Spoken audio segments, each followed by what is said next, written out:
I want to start off with each candidate speaking briefly about their vision of Canadian firearms laws. Hi, everybody. I'm glad to be here. My name is Derek Sloan. I'm the Member of Parliament for Hastings, Lennox, and Addington in Eastern Ontario. I'm married. I have 3 young children. I'm also a lawyer and a former founder and owner of a small business. I got involved in the Conservative leadership race to advance genuine Conservative ideas without apology. And my firearms plan is no different. Every candidate in this race has agreed to repeal Justin Trudeau's gun grab, including me. But is that enough?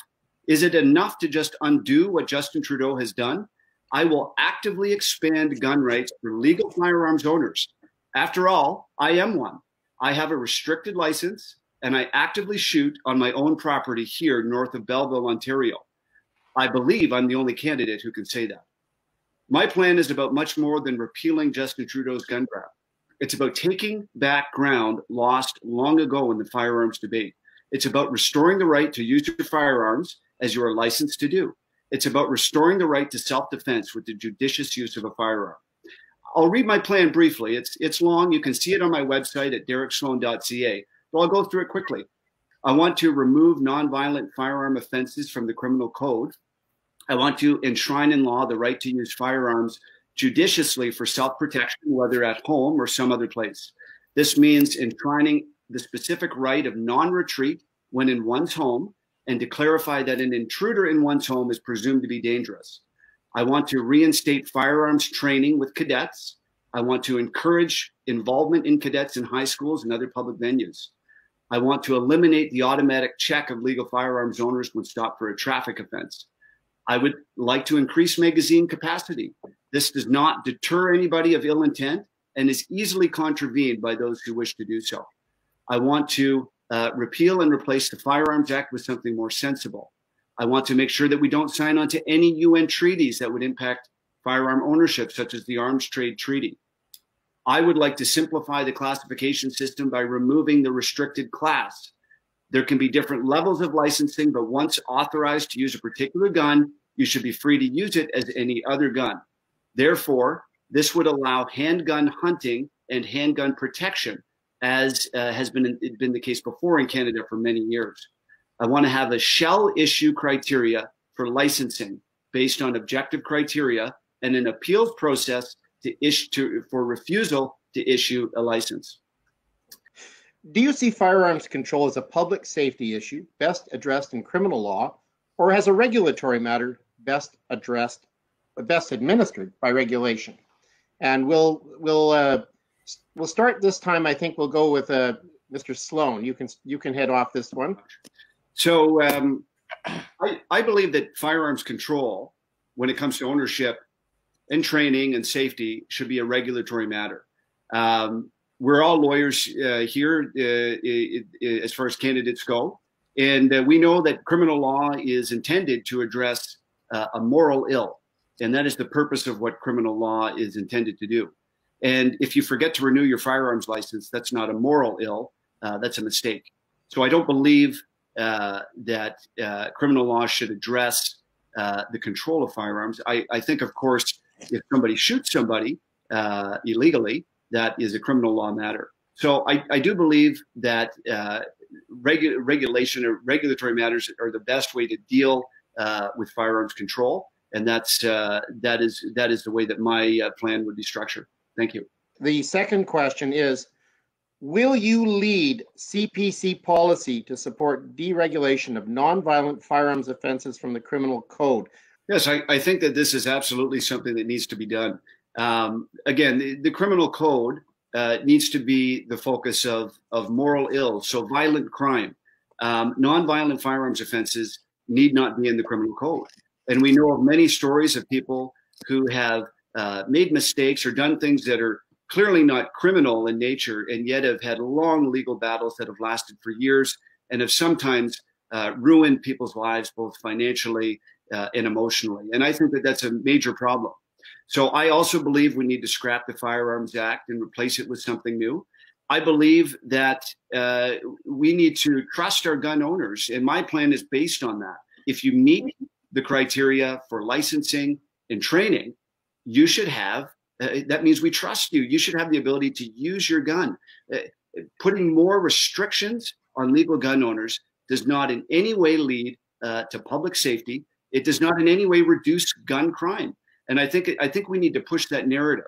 And I believe that this is really about narratives that are out there, and the Conservative Party needs to be confident enough in the truth to stand up and be clear that legal firearms owners are by far the most law-abiding citizens that we have here in the country. They're less likely as a group, even though they own guns, they're less likely than an average person to commit a gun crime. And I think that statistic is astounding, because obviously the average person doesn't even have a gun. So it just shows you how law-abiding the average licensed firearms owner is. I believe that for the sake of prosecuting gang crime, I believe we still need to make it a criminal offense to be in possession of a stolen or smuggled gun if you do not have a firearms license. But we need to, in every way possible, leave our legal firearms owners alone, and I will certainly do that as leader of the party. Will you restore the ability of firearms owners to freely buy and sell their property, including firearms previously designated as prohibited? Well, this question is actually somewhat controversial, particularly in relation to weapons designated as prohibited. And so I will, as has been my custom, attempt to address that directly, because I think that's a question that deserves a direct answer. And I mean, of course, repealing Bill C-71 will allow private sales to occur more easily, but particularly in the context of prohibited weapons, I will say that I believe that there needs to be another path to having a prohibited license aside from just being grandfathered in. So yes, there's issues with guns being arbitrarily classified as prohibited and so forth, but I believe that we need to create a path to get a prohibited license, which would allow I mean, right now we have a particular group that's grandfathered in, and as they pass on, these guns become less and less valuable, and people's property basically is losing their value. So I believe that we need to have a path for an average person who goes through the steps to get a prohibited license. I believe we can even get so far for people who have attained this level of certification to give them perhaps ATTs to transfer to travel with these guns, perhaps to shooting ranges, and allow gun clubs to enable use of these guns. So I think that there is a way to do this. There are some other countries that do this as well. Obviously, this is quite controversial, but I believe that, you know, when there's a will, there's a way, and I think it's possible to do this. This question is about whether or not you will support and affirm the right of people to use reasonable force for self-defense, including the right to use firearms for protection. This includes things like wilderness carry, discreet, concealed, or open carry, as people have often talked about. And I believe that we should be able to use handguns in the wilderness. I believe that we should be able to use them for self-defense in our homes. I believe that if you're licensed to use a firearm, you should be able to use it the same way as you would any other. I mean, you know, I've made the point that in my backyard I can shoot, and again, I don't live in the city, I live out in the country, but I can shoot a high-powered hunting rifle, but I can't shoot a .22 pistol. That would be an offense. And I believe that is reasonable, and I believe that we need to restore a fair plan for people who are licensed. When it comes to self-defense, I have a 13-point plan on my website, and 2 of those points are dedicated to self-defense. To be abundantly clear on my position on that, I believe that self-defense is one of the most important rights, probably second only to free speech in this country. And I believe that people should be able to defend themselves judiciously without risk of retribution from the law. My 2 points, once again, are to enshrine in law the right to use firearms judiciously and appropriately for self-protection, whether at home or at some other place, and enshrine in law the specific right of non-retreat when in one's home, and to clarify further that an intruder in one's home is presumed to be dangerous. I want to make it abundantly clear that we should be able to defend ourselves with firearms, and some people think that this will lose us seats in the GTA. I disagree with that. I think, again, it's about driving the narrative, and there are many people who would like to be able to defend themselves. And I'll just give an example in my own riding. There's many convenience store owners are targeted, and there was someone in my own riding who was actually an immigrant from Korea and they were beaten almost to death. And this was not in Toronto. This was in a smaller city, but it happens, of course, frequently in our larger cities. And he was away from his store for 13 months recovering. He is blinded, I believe, or almost blinded in one eye. And if he had used a firearm, he could have been charged. And that's wrong.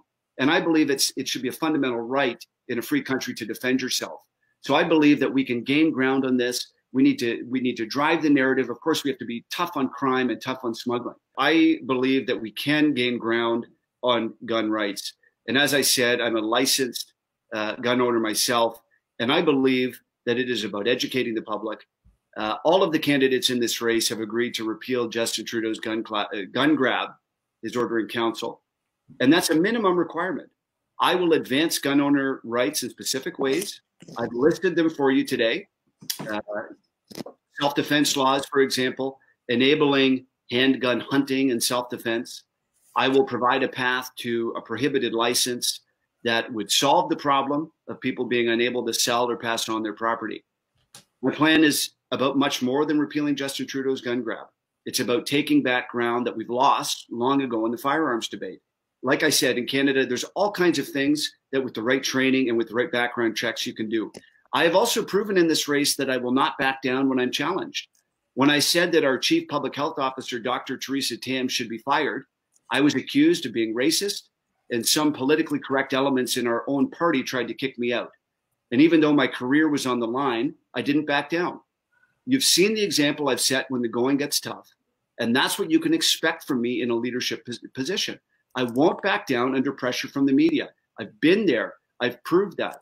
No matter what it costs, I'm here to stand up for conservative principles. I'm not here to make a name for myself.